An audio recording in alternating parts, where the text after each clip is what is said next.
Mind-blowing stories with scientific and astronomical references was discovered during the archaeological excavation in 1849. In Iraq, 14 clay tablets with Sumerian writings were found. The translation of the text revealed one of the most fantastic stories of all time, the story of Anunnaki gods. According to the Sumerian manuscripts, there is a planet at the end of the solar system called NIBIRU. Every 3600 years, it enters an orbit close to our planet Earth.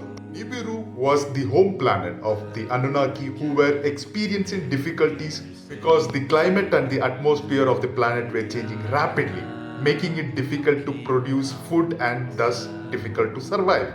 It was necessary to use advanced method of technology, alchemy and magic to reverse the situation. And to do this, large amount of gold was needed since this metal has purifying properties capable of resisting even cosmic radiation. However, gold was a rare resource in Nibiru and without other alternative, the Anunnakis used their advanced technology and sent ships into space in search of precious golden metals. After a long and tiring search, they arrived on planet Earth about 445,000 years ago, where they were the first astronaut to cross space and colonize planet Earth. Back then, planet Earth was inhabited only by wild animals such as mammoths and saber-tooth tiger, apes and etc. The Anunnaki settled in Mesopotamia, built a wonderful city called ERIDU. In this city, there was a splendorous garden full of fruit trees and animals. The garden created by Anunnaki was called Eden and the first favorite place of the astronaut gods. Slowly after, gold extraction began in underground mines, and to do the heavy task, they brought with them slaves from another alien race called the Igigi. After years of forced labor and humiliation, the Igigi rebelled against the Anunnaki, giving rise to the first war on Earth. The Igigi were defeated and decimated. The Anunnaki needed new workers. The solution was to create a new race of intelligent beings able to work but more harmless than the Igigis. The Anunnaki combined genes with the ancestors of human beings, creating a hybrid and submissive race at their command. This generic fusion did not go well at first. Strange beings came to life, like the Nephilim giants, which, although extraordinarily strong, were lacking intelligence and self-control. The first man to emerge from this successful genetic combination was named Adamu. Compared to human beings, the Anunnakis were very tall, incredibly strong and tall, and their weapons would be more than enough to control another possible rebellion.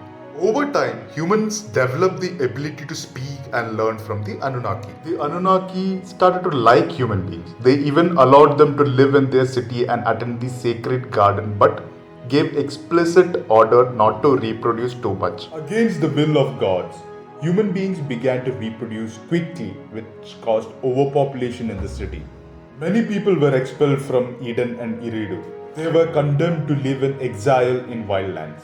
After a few millennia, the planet Nibiru approached the Earth again. Nibiru's gravitational field was so strong that it affected the Earth's natural condition. There was increase in the temperature of the planet and the glaciers melted rapidly, raising the level of the oceans and causing constant rain. A great flood ravaged the Earth and the city of ERIDU was doomed to submerge.